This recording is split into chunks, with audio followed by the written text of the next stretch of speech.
கண்களை மூடி ஜெபிப்போம். தகப்பனே, இந்த நல்ல வேலைக்காக உமக்கு ஸ்தோத்திரிக்கிறோம். இந்த ஓய்வு நாளை அப்பா நீர் எங்களுக்கு பரிசுத்தமாக்கி கொடுத்தீரே, உமக்கு நன்றி தகப்பனே. தேடுகிற எங்களுக்கு ஒரு பாக்கியத்தை கொடுத்தீரே, உமக்கு நன்றி அப்பா. இந்த வசனத்தின் மூலமாக அநேகரை தொடப்பட உதவி செய்வீராக அப்பா, உமக்கு ஸ்தோத்திரிக்கிறோம். ஆண்டவரே, சிறியோர் முதல் பெரியோர்களை தொட்டு ஆசீர்வதிப்பீராக. என் கரத்தில் ஒப்பு கொடுக்கிறோம், ஆசீர்வதிக்க இயேசு கிறிஸ்துவின் மூலம் கேட்கிறோம் பிதாவே, ஆமென். கர்த்தருடைய பரிசுத்த நாமத்துக்கு மகிமை உண்டாவதாக. தேவன் நமக்கு இன்னைக்கு கொடுத்த வேத வசனத்தை நாம் பார்த்தோம்னா, அப்போ தேவனை தேடுகிற மனுஷர் நம்ம வேதாகமத்துல சொல்லப்படுகிற குடும்பங்களை நம்ம பார்க்கிறோம். அப்போ பாருங்க, அவங்க எப்படியாப்பட்டவர்களா இருந்தாங்கன்னா தேவ பக்தி உள்ளவர்களா இருந்தார்களா. இப்போ பாருங்க, அவங்க வாழ்க்கையில எப்படியெல்லாம் நடந்தாலும் ஆனா அவங்க மனசுக்குள்ள என்ன இருந்துச்சா, தேவன் இதெல்லாம் பார்த்து கொள்வார், தேவன் இதெல்லாம் பார்த்து கொண்டு இருக்கிறார் அப்படின்னு அவங்க மனசெல்லாம் என்ன இருந்துச்சா, தேவனுக்கு பயப்படுகிற பயம் இருந்துச்சான். அப்ப பாருங்க, அந்த பயம்தான் அவங்க தவறு செய்யும் போது கூட அவங்களை திருத்தி அவங்களை என்ன செய்யறாங்க, பெரிய ஜாதியா ஆக்குறாரு அவரு. அப்ப பாருங்க, ஆண்டவருக்கு விசுவாசம் உள்ளவனாகவும் அவருக்கு கீழ்ப்படுகிற ஒரு குணம் உள்ளவனை தேவன் தமக்கென்று தெரிந்து கொள்ளுகிறார். அல்லேலூயா. இப்ப பாத்தீங்கன்னா ஆதியாகமம் 31ஆம் அதிகாரத்துல 42, 53 2 வசனத்தை நாம் படிக்கலாம். ஆதியாகமம் 31ல 42வது வசனத்தை நான் படிக்கிறேன். என் பிதாவின் தேவனாகிய ஆபிரகாமின் தேவனும் ஈசாக்கின் பயபக்தி கூடியவரும் என்னோடு இராமல் போனால் நீர் இப்போது என்னை வெறுமையாய் அனுப்பிவிட்டிருப்பீர். தேவன் என் சிறுமையையும் என் கை பிரயாசத்தையும் பார்த்து நேற்று ராத்திரி உம்மை கடிந்து கொண்டார் என்று சொன்னார். இதை யார் சொல்லுகிறதுன்னா யாக்கோபு சொல்லுகிறார். அவரு முன்னாடி ஆராதிச்ச நம்மளுடைய முன் பிதாக்களை எல்லாம் வச்சு சொல்றாரு. ஆபிரகாமின் தேவனும் ஈசாக்கின் தேவனும் என்ன அவரு கவனிக்காம போனா நான் என்னால என்ன செஞ்சிருப்பேன், வெறுமையா மறுபடியும் வந்திருப்பேன். ஆனா அவர் வரும்போது வெறுமையா வந்தாரு. அல்லேலூயா. அப்ப போகும்போது தேவன் அவனுடைய பயபக்தியே பார்க்கிறாரு, அவனுடைய எண்ணத்தை பார்க்கிறாரு, அவன் நியாயத்தை பார்க்கிறாரு. அப்ப பாருங்க, அவருடைய பயபக்தியை அறிஞ்சு அவனை ஆசீர்வதிக்கிறார். அல்லேலூயா. அப்ப பாருங்க, நேற்று ராத்திரியே உண்மை கடிந்து கொண்டார் என்று சொன்னார். அப்ப பாருங்க, தேவன் கையின் பிரயாசத்தை ஆசீர்வதிக்கிற தேவனா இருக்கிறார். அல்லேலூயா. நீ எந்த வேலை செஞ்சாலும் சரி, நீ சிறு தொழில செஞ்சாலும் சரி, தேவன் மேல நீ பயபக்தி கூறியவனா இருந்தா தேவன் நிச்சயமாய் உன்னை ஆசீர்வதிக்க அவர் வல்லவரா இருக்கிறார். அடுத்த வசனத்தை நாம் படிக்கலாம். 53வது வசனத்தை. ஆபிரகாமின் தேவனும் நாகோரின் தேவனும் அவர்கள் பிதாக்களின் தேவனுமாய் இருக்கிறவர் நமக்குள்ளே நடுநின்று நியாயம் தீர்ப்பாராய் என்றான். அப்பொழுது யாக்கோபு தன் தகப்பனாகிய ஈசாக்கின் பயபக்தி கூறிய மேல் ஆணையிட்டார். அப்ப பாருங்க, ஒவ்வொரு சந்ததியும் தேவனுக்கு பயந்துதான் அவங்க வாழ்ந்தாங்க. அல்லேலூயா. இன்னைக்கு பயபக்தி கூறியன்னா நம்ம தேவனையே பார்க்கலையே, நம்ம எப்படி பயபக்தி நமக்குள்ள வரும்? நம்ம தான் இருக்கிறோம், நமக்கு எதிர்த்தப்பட்டவங்களை நம்ம பார்க்கிறோம், நம்ம செய்கிற வேலை செஞ்சாதான் நமக்கு ஆகாரம், இப்படிதான் நம்ம யோசிப்போம். ஆனா பயபக்தினா அவ்வளவு பெரிய ஆண்டவரை நம்ம ஆராதிக்கிறோம். அல்லேலூயா. இந்த ஆராதனை பாருங்க, பயபக்தியோட பயமும் இருக்கணும், அதே நேரத்துல பக்தியும் இருக்கணும்.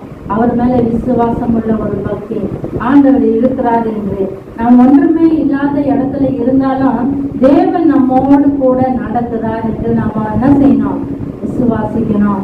அப்ப பாருங்க, கண்டு விசுவாசிக்கிறவனை விட காணாத விசுவாசிக்கிறவனே பாக்கியவான்னு வேதம் சொல்லுகிறது. ஏன்னா சீசர்கள் அவரோடு கூட இருந்தாலும் சில பேர் என்ன செய்யறாங்க, உயிர்த்தெழுந்து அவர்களோடு நடுவுல தேவன் இருக்கும் போது ஒருவன் இல்லாத போகிறான். அவன் என்ன செய்யறான், அப்போ சீசர்கள் அவரிடத்துல இயேசு கிறிஸ்து வந்தார், உயிர்த்தெழுந்த இயேசு கிறிஸ்து வந்தார், எங்களிடத்துல பேசினான்னு சொல்லும் போது அவன் என்ன செய்யறான், ஒருவன் நான் அவருடைய ஆணி படாத கையில நான் கையை விட்டு பார்த்தாதான் நான் நம்புவேன், விசுவாசிப்பேன்னு சொல்றான். அப்ப பாருங்க, அவனுக்கும் தேவன் வெளிப்பட்டாரு.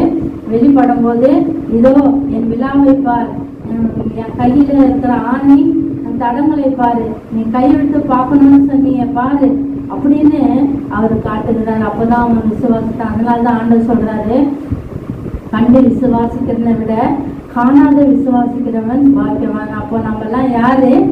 பாக்கியவான்கள். அல்லேலூயா.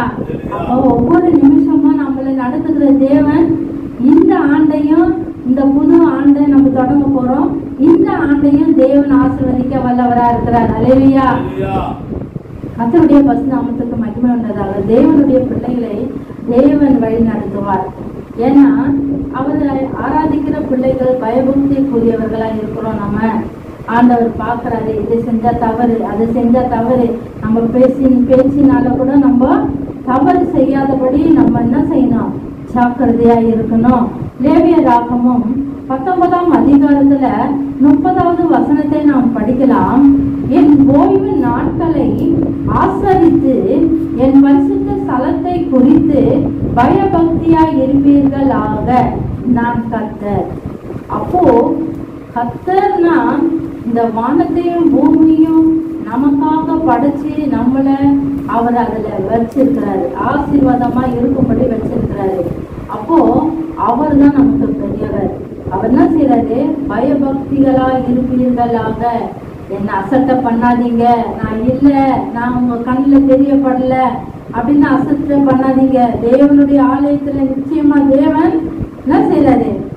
உலாவி கொண்டு இருக்கிறார். இந்த பயம் பக்தி நமக்குள்ள இருக்கணும்.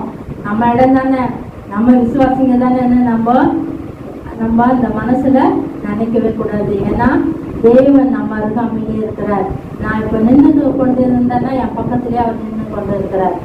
நீங்க உட்கார்ந்து கொண்டிருந்தா உங்க பக்கத்திலே அவர் உட்கார்ந்து கொண்டு இருக்கிறார். அப்போ அவர் மேல நம்ம பயபக்தி உள்ளான மனுஷனை அவர் பார்க்கிறார். நம்மளுடைய இருதயங்களையே பார்க்கிறார். நம்ம முகத்துல நம்ம நடிப்பு கொடுத்தாலும் நம்மளுடைய இருதயத்துல தேவன் இருக்கிறாரா இல்லையான்னு அவர் அறிந்து கொள்வார். அல்லேலூயா.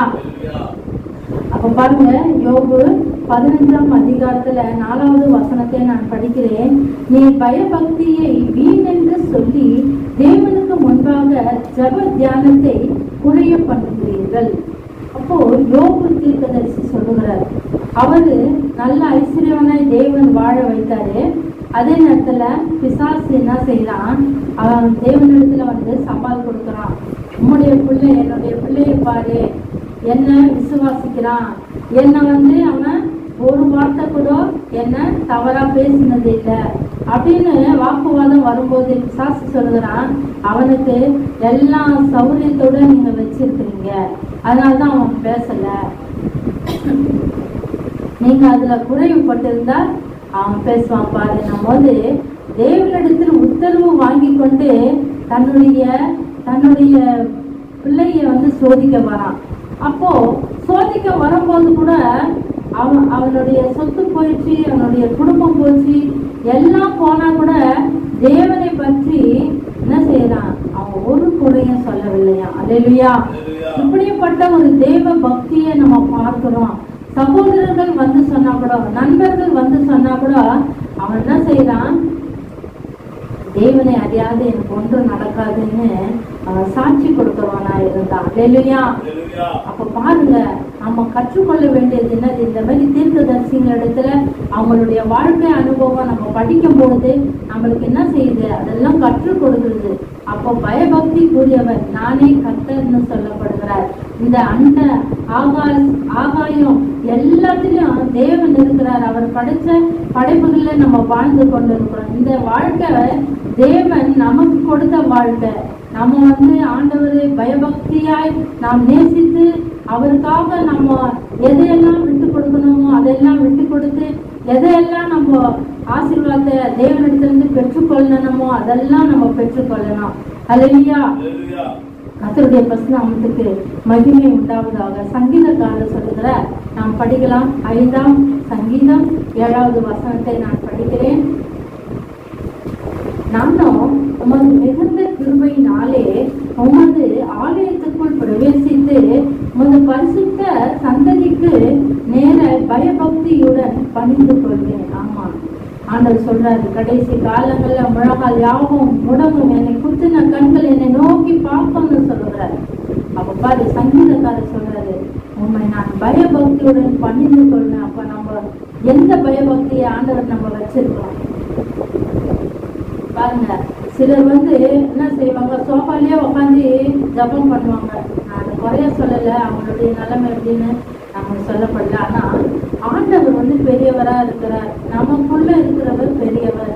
நம்ம பயபக்திக்குரியவரை அவரை என்ன செய்யணுமா, பார்க்கணுமா, அசுத்தம் பண்ணக்கூடாது. ஆண்டவர் தானே, நம்ம பார்க்கல, அவர் காணாதவர் போல இருக்கிறாரு, அவரை நம்ம பார்க்க முடியாது.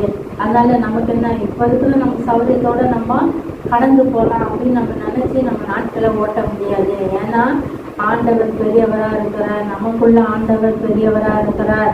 நானே கர்த்தர்ங்கிறாரு. அப்ப பாருங்க, நம்ம ஆண்டவர் இடத்துல எவ்வளவு பயபக்தியா இருக்கிறோமோ அவரும் நமக்கு கூப்பிடுற நேரத்துல அவர் சலுகையாய் நமக்கு உதவி செய்வார். அல்லேலூயா. சங்கீதம் 22ஆம் அதிகாரத்துல 23வது வசனத்தை நான் படிக்கிறேன்.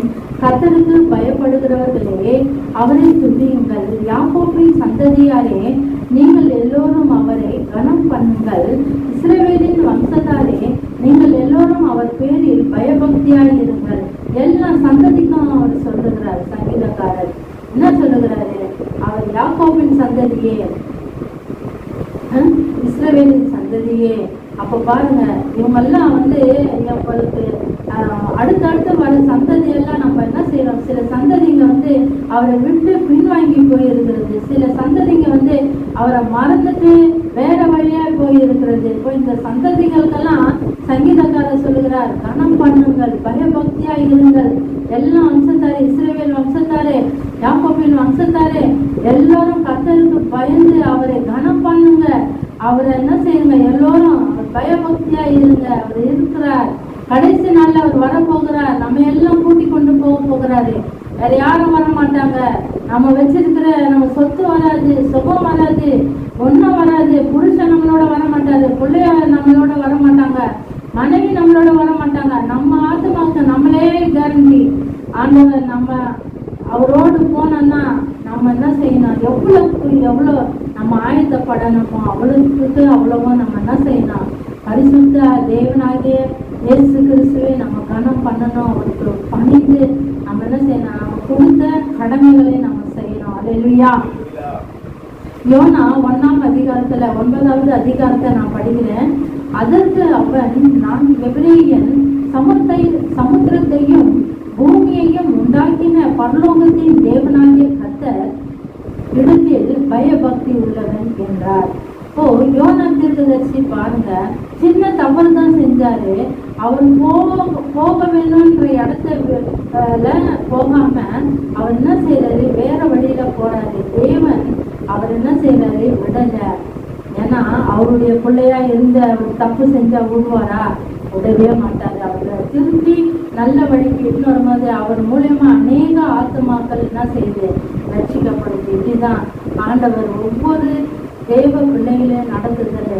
நம்ம தவறா எதனா செஞ்சா கூட ஆண்டவர் அதிலே நமக்கு ஒரு வழியை காமிச்சு என்ன செய்யறாரு, அவர் என்ன செய்யறாரு, நல்ல பாதைக்கு நம்மளை கொண்டு போய் விடுகிறார். அப்ப பாருங்க, நம்மளுடைய வார்த்தை நிமித்தம் ஒரு ஊரே ரட்சிக்கப்படுச்சுன்னா அது யாருக்கு மகிமை, ஆண்டவருக்கு மகிமை. அடுத்தது யாரு, நம்மளுக்கு மகிமை உண்டாகுது. இல்லையா? அப்ப பாருங்க, ஆண்டவரு சித்தம் இல்லாத யாருமே எதையும் செய்ய மாட்டாரு. அவருடைய கிருபை இல்லாம நம்ம இங்க நின்று இருக்க முடியாது.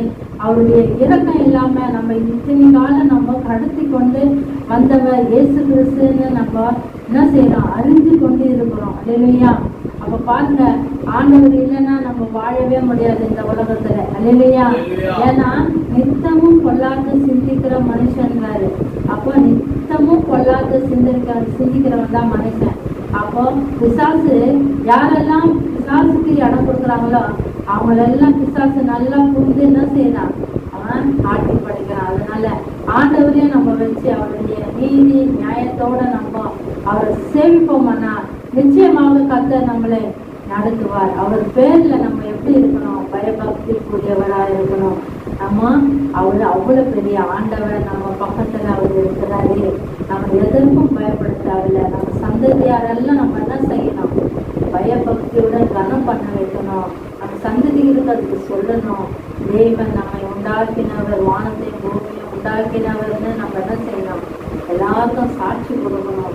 அதனாலதான் நம்மளை சாட்சி உள்ள ஒரு குடும்பமாய் நம்மள இந்த பூமியில தெரிந்து கொண்டு இருக்கிற நம்மளால நம்ம கடந்து போகிற வரைக்கும் நம்மளால என்னென்ன முடியுமோ ஆண்டவருக்காக இதெல்லாம் நான் அர்ப்பணிச்சேன், இதெல்லாம் நான் செஞ்சேன் அப்படின்னு சொல்லக்கூடிய ஒரு காரணம் நம்மளுக்கு ஆண்டவர் கொடுத்துருக்கிறார். இதுதான் இந்த தருணத்தை நம்ம என்ன செய்யணும்? வழுவ விடக்கூடாது. ஏன்னா ஆத்மா வந்து வெளியேறப்பட்டதா இருக்கிறது. ஒரு ஆத்மாவும் பாதாளத்துல போவது அவருடைய சித்தம் இல்லை. நம்மளை கொண்டு என்ன செய்யறாரு? எத்தனையோ ஆத்மாக்களை தொட போறாரு. அல்லேலூயா. நம்ம கண்களை மூடி சொல்லிப்போம். இல்லையா? கர்த்தர் சொன்ன இந்த வார்த்தை பயபக்தியா நம் தேவாதி தேவனை தொழில் கொள்ளும்போது கர்த்தர் நிச்சயமாக நம்மளுடைய சபத்துக்கெல்லாம் அவர் பதில் கொடுக்க வல்லவராக இருக்கிறார். அல்லேலூயா. பேசலாம். அல்லேலூயா. அந்த நேரமாக நம்மளோடு அவர் பேசிக் கொண்டிருந்தார். வார்த்தையை நாம் கேட்டோம். தேவனுக்கு நம்ம பயந்தவர்களாய் வாழ்ந்தோம் என்றால் நம்முடைய சந்ததிகளை ஆண்டவர் ஆசீர்வதிக்கிறவராய் இருக்கிறார். அல்லேலூயா. இந்த வருஷத்தினுடைய 2023 மாசம் லாஸ்ட் நாட்களிலே நாம் இருக்கிறோம். ஒரு வருடத்தை காண போகிறோம். தேவன் நம்மை நடத்தினார். அநேகரை இந்த உலகத்திலே இல்லாத போனாங்க. ஆனாலும் நமக்கு ஜீவனை தந்து நம்மை அவர் நடத்தி இந்த நாட்களிலே அவரை துதிக்கும்படியாய், இந்த வருஷத்தை நாம் காணும்படியாய் தேவன் நமக்கு கொடுத்த ஒரு கிருபை, ஒரு ஸ்லாக்கியம். நமக்கு வசனத்தை கேட்டோம். எல்லாம் கண்களை மூடி நம் தேவன் நமக்கு இந்த வருஷத்தை செய்த அநேக அதிசய அற்புதங்களை குறித்து அவரை கொஞ்ச நேரம் நம்ம என்ன பண்ண போறோம்? ஸ்தோத்தரிக்கலாம். அல்லேலூயா. ஸ்தோத்தரிக்கிற ராஜா. ஆண்டவரே, இந்த நாளை ஆண்டவரே நீர் எங்களை ஆசீர்வதித்து கொடுத்தீர். அதற்காக நாங்கள் நன்றி செலுத்துகிறோம். அது மட்டுமல்லப்பா, இந்த வருஷம் முழுவதுமாய் எங்களுடைய தேவைகளையும் எங்களுக்கு நல்ல சுகத்தையும் சமாதானத்தையும் சந்தோஷத்தையும் ஆசீர்வாதத்தையும் தந்தீர். அதற்காக உமக்கு நாங்கள் நன்றி செலுத்துகிறோம். ஆண்டவரே அப்பா, இந்த புது வருடத்தை நாங்கள் காண போகிறதாச்சா, நீர் எங்களோடு ஆண்டவரே எங்களை வழி நடத்தும். எங்களை ஆண்டவர் நீர் எல்லாவற்றிலும் கர்த்தாவே உம்முடைய வார்த்தையின்படி நாங்கள் நடக்க, உடைய வார்த்தையின்படி நாங்கள் ஆண்டவரே எங்களுடைய வாழ்க்கையை மாற்றிக்கொள்ள, உடைய வார்த்தையினாலே நாங்கள் ஆண்டவரை கீழ்ப்படைய நீர் எங்களுக்கு உதவி செய்யும். ஆண்டவரே, இங்க வந்த எல்லா ஜனங்களையும் ஆசீர்வதியும். ஆண்டவரே, இந்த வாரம் முழுவதுமாய் நீங்கள் வழி நடத்துங்க, எங்களை ஆசீர்வதிங்க, பலப்படுத்தும். பெரிய காரியங்களை செய்வீராக. எல்லாவற்றிலும் கரத்திலே நாங்கள் ஒப்படைக்கிறோம். நமையும் எல்லாம் எடுக்கிறேன். மீட்பராகிய இயேசு நல்ல பிதாவே, ஆமென். என் ஆத்துமாவே கர்த்தரை ஸ்தோத்திரி, முழுமே பரிசுத்த நாமத்தை ஸ்தோத்திரி. என் ஆத்துமாவே கர்த்தரை ஸ்தோத்திரி, கர்த்தர் செய்த சகல உபகாரங்களை மறவாதே. ஆமென், ஆமென். கர்த்தராகிய இயேசு கிறிஸ்துவினுடைய கிருபையும் தேவனுடைய அன்பும் பரிசுத்த ஆவியானவருடைய ஐக்கியமும் உங்களோடும் தேவ பிள்ளைகளோடு தேவன் வருகை மட்டும் இருப்பதாக. ஆமென், ஆமென். அல்லேலூயா. God bless you.